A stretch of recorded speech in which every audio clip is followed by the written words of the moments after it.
Round 6 of the BMW IBSF Bobsleigh and Skeleton World Cup. We're back in the birthplace of the sport, St. Moritz in Switzerland.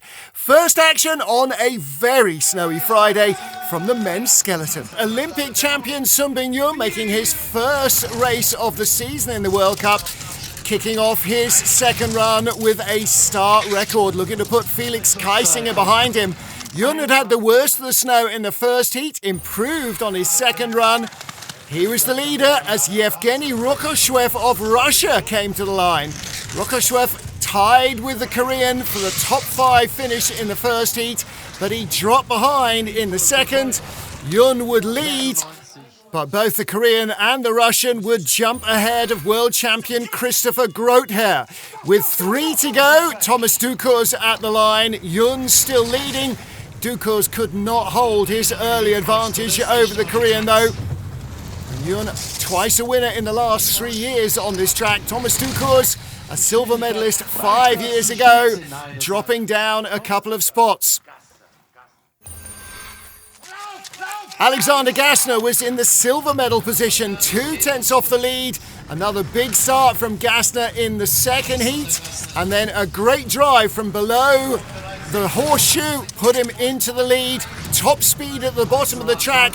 He raced away from Sun Bin-yun to take the lead with 1 to go. Gassner had guaranteed himself a medal, but of which colour? He'd never won a World Cup race. Martin Dukurs has won 7 in St. Moritz alone, looking for his 8th career victory on the Swiss track. Ahead at Horseshoe, it drifted away with mistakes lower in the run, costing him pace. And at the line, it was the tiniest of margins. Gassner the winner by 1/100th of a second. A huge result, his first ever World Cup win in a snowy St. Moritz, the birthplace of the sport. Gassner emotional beyond words. He's still second in the rankings behind Dukurs with 2 World Cup races remaining. Conditions had not improved by Friday lunchtime. The women's skeleton race would go ahead anyway. Hannah Neisser of Germany lying in 8th place after the first heat, 8 tenths away from the race leader, but pulling ahead of Alina Tarachenkova of Russia by a huge margin.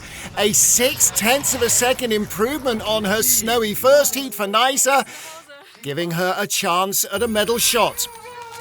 She was still in the race lead as America's Katie Uhlaender came to the line. A World Championship bronze medalist here in 2007, a race winner in 2008, but in her second World Cup race in over 2 seasons, Uhlaender pushing hard, but just slipped behind. With 4 to go, it was Jacqueline Lurling's turn. She's had a bronze and a silver in the last 2 years, but has never won on the St. Moritz track. It should suit her style, building speed the longer it goes on, but she didn't have a good top part to the track. Her early advantage dropping away as she lost speed, but it was still enough to take the lead for a German 1-2. And they would still be first and second after Elizabeth Meyer of Canada, third from the first heat, slipped back. Tina Hermann popped the groove in the first run. A better start in the second, though, set her up nicely.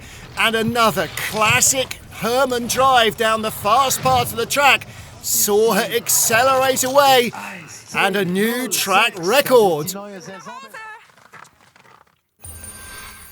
The final slider was the first heat leader, Janine of Austria. 3 golds and 2 bronze medals already this season, and 3 wins in the last 5 years on the track. But today she just couldn't hold on. Where Hermann had been perfect, Flock made mistakes, and for the second race in a row, a German stole the win from the race leader after the first heat. Hermann victorious from Flock and Lurling, ahead of Neisser, Uhlaender and Meyer. Tina Hermann's first World Cup win brings her a little closer to points leader Flock. Saturday in St. Moritz, and in a town that boasts more than 320 days of sunshine for a year, it was picture postcard perfect for the first race of the day, the 2-man bobsleigh. Local boy Mikhail Vogt was in 6th position after the first of the 2 heats in St. Moritz, challenged by Oskars Melbardis, who had been just a few hundreds behind him after the first trip down the 1,500-metre natural track.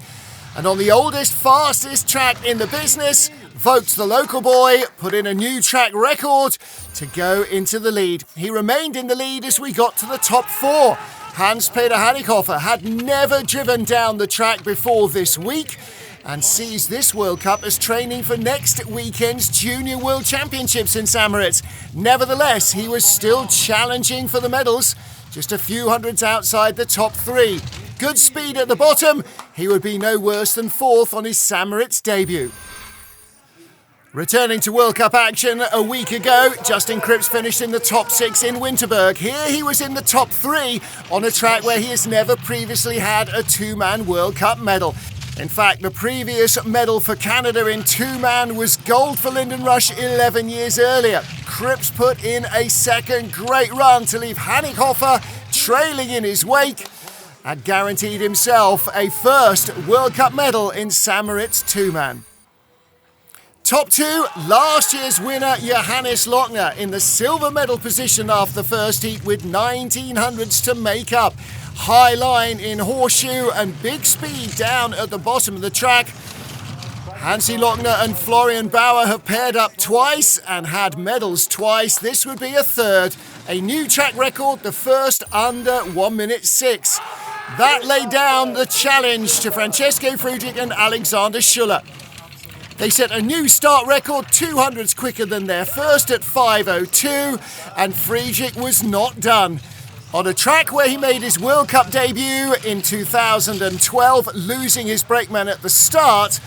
2013 he saw his first World Championship, and 2021 he claims his 47th World Cup victory in 2- and 4-man.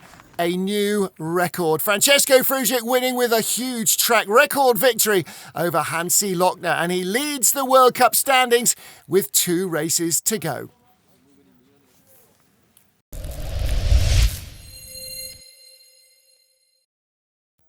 Saturday afternoon, and track conditions were perfect for the Women's Monobob World Series.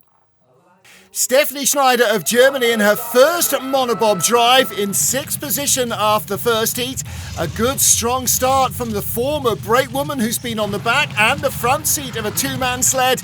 Now a new track record in the second heat, and she was still in the leader's box as we got to the top 4. First new ground for Alana Myers-Taylor as well. She's driven a 2-seater sled, she's braked sleds, she's driven a 4-man. This is her first race in a monobob. Newly returned from her maternity leave, she was 200s behind. Schneider led with 3 to go. Switzerland's Martina Fonteneva has had less than half a dozen races in a monobob, and this is only her second in the new style bob with the articulation like a regular 2-seater sled. But she held on to her 3rd place, guaranteeing herself at least a bronze medal. 2016 Youth Olympic champion Lara Nolte won her title in monobobs, but they were very different to the current generation. The most successful driver in the women's field this season, however, showed that she's still got plenty of monobob pace, just keeping herself ahead of Martina Fonteneva to guarantee at least a silver. 1300s clear of the field in her first race in a monobob sled, Kaylee Humphries. She's been a brakewoman, she's driven 2-man and 4-man sleds, and now on her own, she was also the class of the field. Her experience helping her deal with these twitchy, skittery monobob sleds as she raced to victory by 0.2 of a second in St. Moritz. History made in the most historic track of them all, a double Olympic champion on top, with Lara Nolte and Martina Fonteneva completing the medals haul.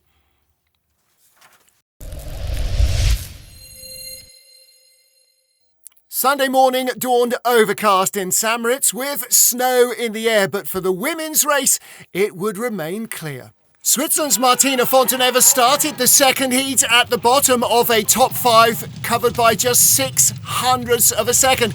A bronze medalist the day before in the monobob, she was looking to try and fight her way into the medals for the first time. 4th place finish last season, And across the line, she just held the lead with 4 sleds to go. Lara Nolte has won the last 4 World Cup races that she's done in St. Moritz. A year away from maternity leave showed that she'd lost none of her edge.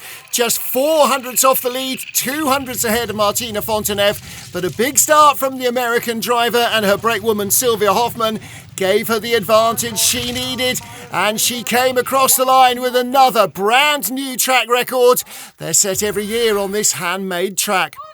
Into the top 3 then, Stephanie Schneider and Leonie Fiebig. Schneider, 3 medals in the last 3 races, none of them gold though on this track. Could she do it again?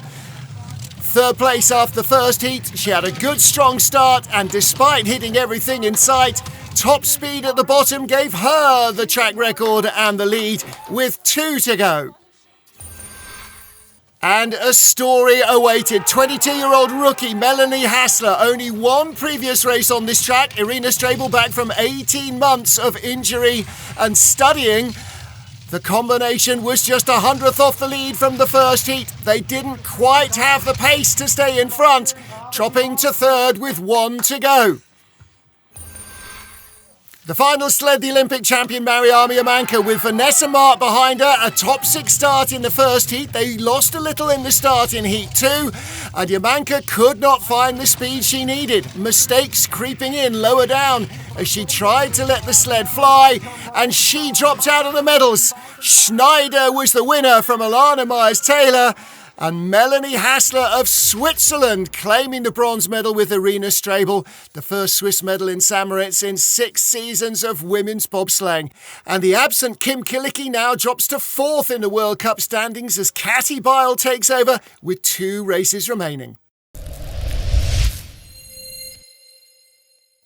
After a thriller in the women's race, all eyes were on the blue-ribboned event, the 4-man bobsleigh, to round out the weekend.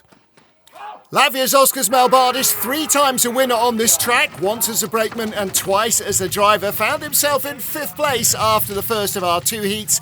Light snow starting to fall in the second. First job was to dispose of Russia's Rostislav Gajtukovic and then try and focus on moving up into the medals. In 4th place, Johannes Lochner, the winner here 3 years ago, had a quarter-second advantage over his Latvian rival, and he wasn't in the mood to give it away. But on this year's tricky St. Moritz track, mistakes are easily possible. Despite making a couple of them, Hansi still had enough to take the lead by nearly 0.6 of a second. Was that enough for a medal? 3rd place in the first heat for Justin Cripps and his team. Last year's race winner in St. Moritz had been the silver medalist in Winterberg a week beforehand and was in another medal position. But he was behind Lochner almost all the way down. The only place he was in front was at the line, and that's where it counts. Just 0.04 of a second off the lead in the first heat, Austria's Benny Meyer, with Danup Moldovan back on the team with Marcus Sammer and Christian Hoover. Another stunning start, 4.99 getaway, putting down a real challenge to Francesco Friedrich. But a couple of errors in the forest meant that he was 0.2 ahead of Cripps with 1 to go. Was it enough?